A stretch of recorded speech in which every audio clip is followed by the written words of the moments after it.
Hello, welcome to Staccato Stitches. So today I thought it would be fun to just go through some WIPs.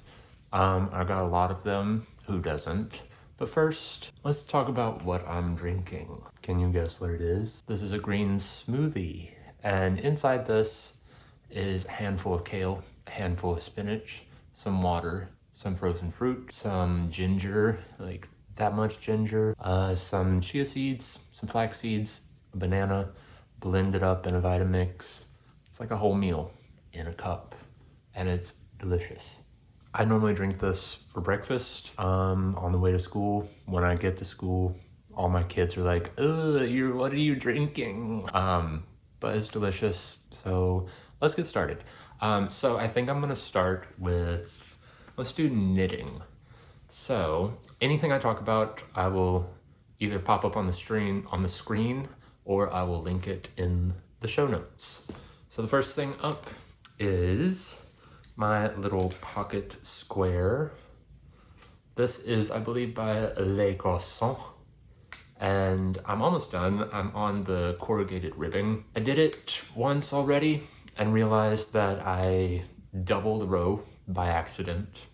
So I had to rip it back and I started again. So I don't know what shirt I'm gonna put this on, but you know, it's like a little pocket.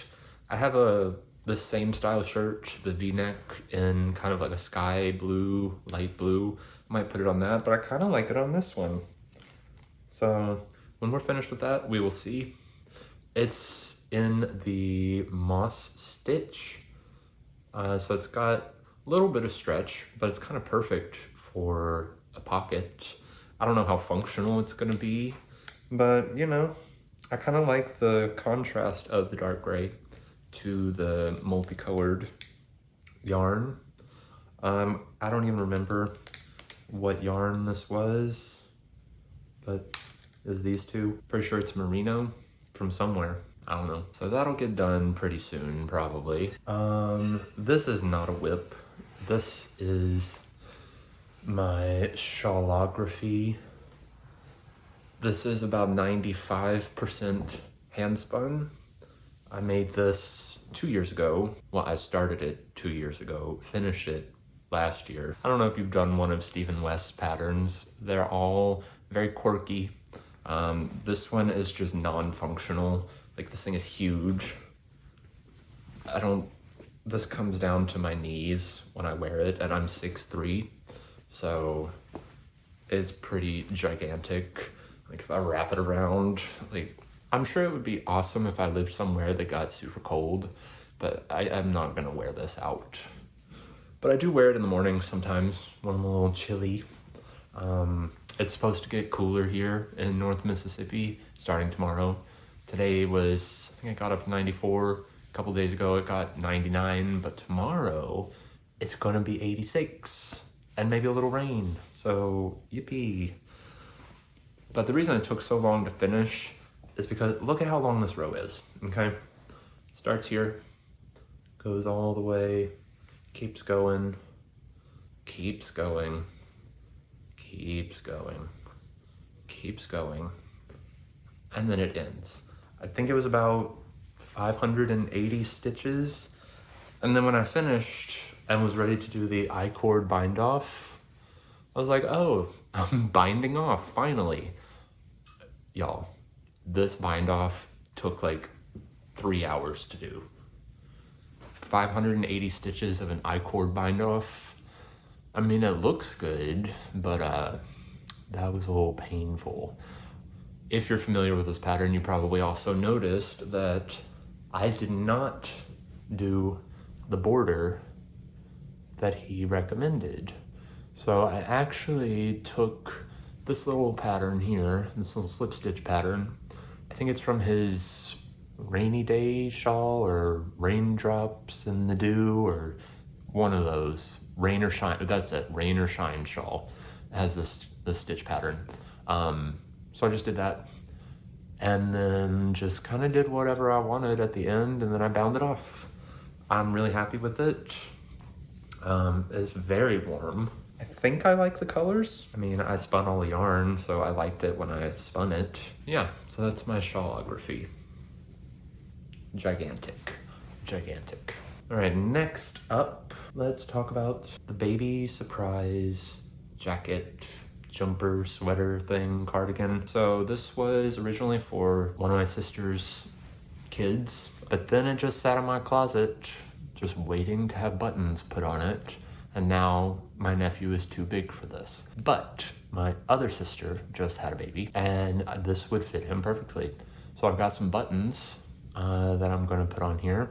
That's literally all that I need to do. And then I will ship it off to her. If you're not familiar with this pattern, this is an Elizabeth Zimmerman pattern. It's super cool. It's very easy. It's seamless. Well, not necessarily. You had to seam up the shoulders and the arms, but it's very simple. And this is I think I made 2 of these. First one did go to my sister, whose kid was too big for this one at the time. I love Elizabeth Zimmerman. I have all her books. She's just a riot. If you have never heard of her or read anything from her, she's just like a little snarky and hilarious, down to earth, and she's like, this is how you do it. Everybody can knit. So that's the baby surprise jacket. Very cute. Next up, what do we have? Oh, so this is La Bien-Aimée, vers les bandanas. Do you like my French accent? I don't. So this is out of Handspun. It is an intarsia pattern. So you can see it's not the most successful because, well, I guess it is. It's kind of like a variegated yarn, and then I put some of these little yellow things, stripe patterns in there. It's my first time doing intarsia. It's really easy. I didn't necessarily enjoy it. It's not my favorite thing to do, but it was fun for this little project. It looks really small, but this thing took forever. I don't know. Yeah, I think I'll probably wear this like under a jacket when I'm doing door duty, opening car doors for 4-year-olds, and it's like 30 degrees outside. I think this would be perfect. It's in a pretty luxurious wool, alpaca, silk. There's some yak, there's some camel. There's just everything under the stars in this one. It's super soft, it's very warm, it's super lightweight, and I'm looking forward to wearing this one. Next up, I guess I'll show this one again. So I have made a little bit of progress on the ribbing for my almanac sweater, and by ribbing I mean garter stitch, of course. So if you did not see the first video, I had a problem with the ribbing of this sweater flaring up like ridiculous. It was a lot of flaring. So I ripped it back, and now I'm pretty sure I did 2 rows of knitting in here on one of those. Let me hold that up and show you. So I don't know, it just, something looks weird. I am not ripping back again, okay? So I'm just gonna live with it. So at the moment I have 1, 2, 3, 4, 5 garter ridges. I think in the previous video I said I was gonna aim for around 8. I might still do that, but the flaring is gone. And you know, I think it looks pretty nice with the garter stitch. Can you see it? Right? I'm actually also not too happy with this gray line that just goes straight through this pattern. I don't know, it's not my favorite. But then again, I'm not ripping back. So I'm looking forward to finishing the body, trying it on, and seeing how well I fix the issue of the flare. And if it flares, it's gonna flare. That's it, I'm not doing it again. Okay, next up. This is the blanket I was talking about in my previous video. It is the block stitch. It's very small right now. I just started a couple days ago and haven't put too much work in it. So I've got the block stitch. And then this doesn't look like it yet, but they're gonna be 3 pumpkins about that wide. Well, actually they'll probably be about that wide. So you can see just the beginning. These are like the little pumpkin teeth. Yeah, it's really fun. I'm really enjoying Mosaic crochet. If anybody knows some good pattern books for Mosaic crochet, please send them my way. or links my way. I have a Mosaic knitting book, and I'm trying to find something equivalent to that, but for crochet. I tried to design my own, and let me tell you, my brain was just, I cannot wrap my head around the covering up the stitches, and there has to be two. It just, I don't know. I'm gonna get it eventually, and I'm gonna design some of my own stuff. So whatever I design, I'll probably just throw up on the channel. I'm not necessarily gonna be like, ooh, I'm a Mosaic crochet designer now. Here, give me money. No. I think it's kind of a niche of a niche, and like, just, it's whatever. I'm gonna, if I do anything, I'll give it away for free. That's not a big deal. So this is about, I would say, I didn't measure, I did 140 chains on a 6mm with some worsted weight acrylic yarn.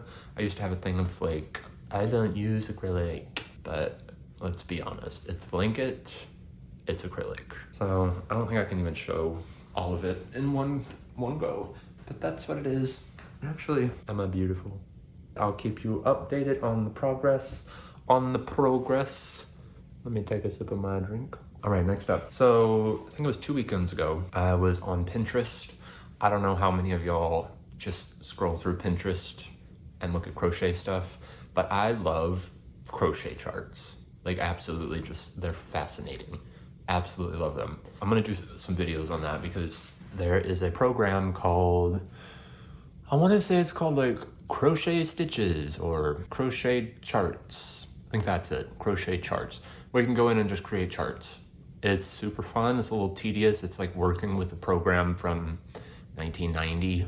You know, the features are very limited, but I figured out most of them and it's really handy. So yeah, anyway, I found this cool chart.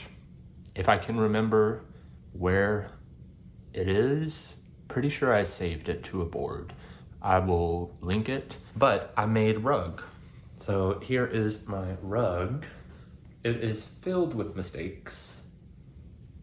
It doesn't really matter because it goes on the floor and you step on it, so whatever, mistakes. But this is all just scrap yarn that I had. I held 2 worsted weight yarns double. I want to say I used an 8mm. I got it right here, let me see. I used, yes, an 8mm or a letter L. I don't ever go by the letter size in knitting or crochet. So somebody's like, oh yes, I knit these socks on a number 3 knitting needle. Just say the millimeter. Like, it's universal. Millimeter. So 8mm. I will die on that hill. I hate that phrase, but I will. It's actually, it could be like a little wrap. It's a little scratchy because it's just cheap acrylic yarn, but I finished this in like 2 days. I was addicted to it. I love the colors, especially like this area with all the greens. Isn't that pretty? So what I did was I held 2 together and then I dropped one of them and then added in a new color for the next row. And then I dropped one of them. So like, for example, this one has light green, dark green. Then we have light green and orange. And then we have light green and yellow. And then we have yellow and purple. And then we have purple and light green. And then we have purple and dark green. And then we have green and red. Yeah, you get the idea. Yeah, so I kind of glued it all together color-wise. I don't know, I love it. It sits in my room, I see it every morning. I'm just like, I love you. Next up, I was actually looking through my phone pictures and I saw that I started this one in January, which seems like kind of a long time ago now. And it got a little bit of progress, and then it sat in a little bin under my bed until literally right before I shot this video. So this is a baby blanket for my sister that I made, or I'm going to give this one to. This little jacket. And it looks like this. It's almost done, I think. I need to look up and see like what is the standard size of a baby blanket, but I think it's pretty small. So right now I would say it's about 20, 28 inches, maybe 28 inches square, which I think is pretty close. This is in the crochet moss stitch, linen stitch, whatever you call it. I kind of went through a phase with that. I was like, I love this stitch, it's so cool. And it is. And with this, I'm doing 3 colors, so you don't ever have to cut the yarn, which is fantastic. It's a little fiddly trying to like untangle it every time you turn it to work the next row, but that's a sacrifice I'm willing to make in order to not have an end on every single row. It's really soft, it's very drapey, it's a little thick, which I think is good for a blanket, and I think I'm gonna leave this one out and I'm going to finish it. I'm going to finish it. I'm going to finish it. Last thing I'm going to show is in this box, which I opened earlier on my first episode, and there was nothing in it, and I had to change that. What do we have in mystery box A? So this is my glittering snowscape shawl, in progress, of course. It looks like this. I also went through a lace knitting phase, so I was like, Stephen West released a pattern and it had lace in it, so duh, I did it. So here's the little lace bit. It's horseshoe lace. It's unblocked right now, so you can't really see it in all of its glory. But this is made out of pulsed garn, super soft, in the colorway Willow. And this colorway, who knows, because I just threw away the tag. But I've got more skeins of this, so I could probably look it up. It's gonna go dark or light. I guess, I don't know, this isn't green, but I've got the light green, the mid green, and the dark green, and then kind of this goldish green color. It's been sitting in a box for a couple months. I don't know how many of y'all just get burned out on a project. Probably a lot of you, because that's what we do. So you get burned out, you cast on something else. You get burned out, you cast on something else. But you know, I think leaving them out where I can see them, I'm probably still not gonna work on them. I would like to look at them and be like, yes, come to me and we will work together to get you finished and ready to be sitting in a box again, but finished. Yes, so over the summer, I was heavy into amigurumi, and micro crochet. You know, like using a hook that looks like this. Can you even see the hook? Look how tiny that is. I don't know if me putting my hand here helps do it, but everybody does it, so I'm gonna do it too. This is a little tiny panda. He's absolutely adorable, and he's tiny. And I believe I used a 0.5 millimeter for him. This is done in 8/2 weaving cotton. And if you don't know what that is, just think half the size of fingering weight, maybe a little bit less. It wasn't as hard as I thought it was gonna be, starting with a magic circle and a 0.5 millimeter hook. Well, we're not even gonna go there. But once you get going, oh, and in black yarn, no less. There's definitely just some fudging going on there. But overall, I'm happy with him. It was very fun. I love him. He sits on my desk. So that's all I got for today. If you enjoyed it, I'll see you next time. Bye-bye.